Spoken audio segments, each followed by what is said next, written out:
Why is The Last Dance so big in the USA? Before we start, I want you to hit that red sub button so that you never miss out on any of our videos. What's up guys, welcome back to the NBA Orb. The Last Dance is a 2020 American sports documentary miniseries focusing on the 1997 through 98 Chicago Bulls. The series features film from a crew that had an all-access pass to the Bulls during the National Basketball Association. The 10-part miniseries was announced by ESPN in 2018, with an official trailer released on December 24, 2019. The first two episodes aired on April 19, 2020. The documentary gives a definitive account of Michael Jordan's career on the Chicago Bulls, packed with the unaired footage from the 1997-98 Chicago Bulls season, Jordan's final season with the Bulls. Here's why The Last Dance is so big in the US. Love for Michael Jordan.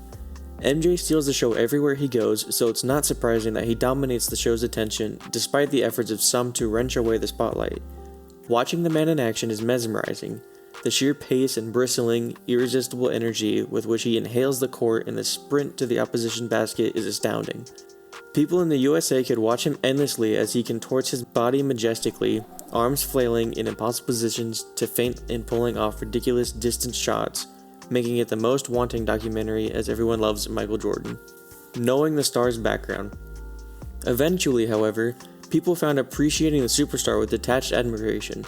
The thing is, Michael Jordan doesn't make a great impression. When asked for an autograph after a game, he wordlessly turns to an assistant who says for him, "Not now."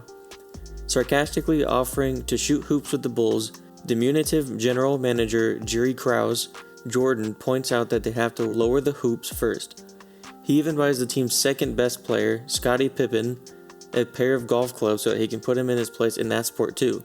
It seems like being told you're the best NBA player for a decade can really go to your head, which is something that becomes more apparent when the show's timeline jumps around, showing how important it is to know an all-love star's background. When it comes to the personal life of basketball stars, everyone in the United States of America gets curious. The 97-98 season is the glue that holds the series together, but we also see MJ's childhood, his time in high school and college, plus the terrible Chicago Bulls roster he vastly improved in the 1980s, which provided valuable context.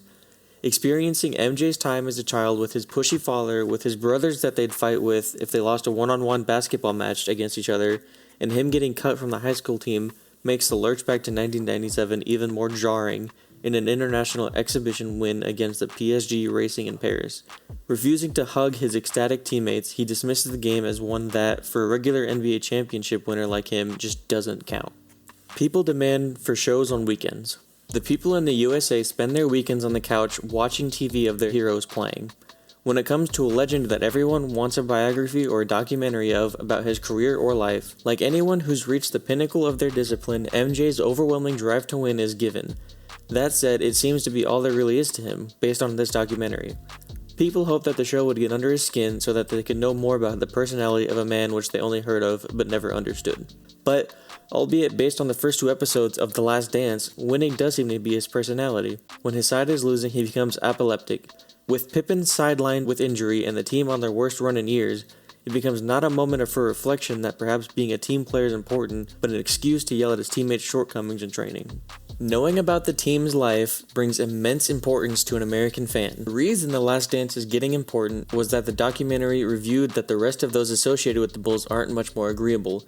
Pippen may be subjected to an overly long contract unworthy of the second best player in the NBA, but hearing of his berating of Jerry Krause on the team bus makes for an uncomfortable television. Then again, despite Krause having the nerve to make the necessary point that organizations win championships, not players, in what seems like a thinly veiled dig at Jordan, the GM's attitude towards others in the limelight makes him come off as pretty unappealing in this documentary. So they're not a likable bunch so far, which is some of an issue when they're on the main cast in a sports documentary. For all of MJ's heroics on the court, you remember he refers to himself in the third person. You're not invested in seeing his team succeed, no matter how many matches they see out of a knife edge with seconds remaining. Unlike the underdogs you can't help but support in Sunderland Till I Die, these players are serial winners.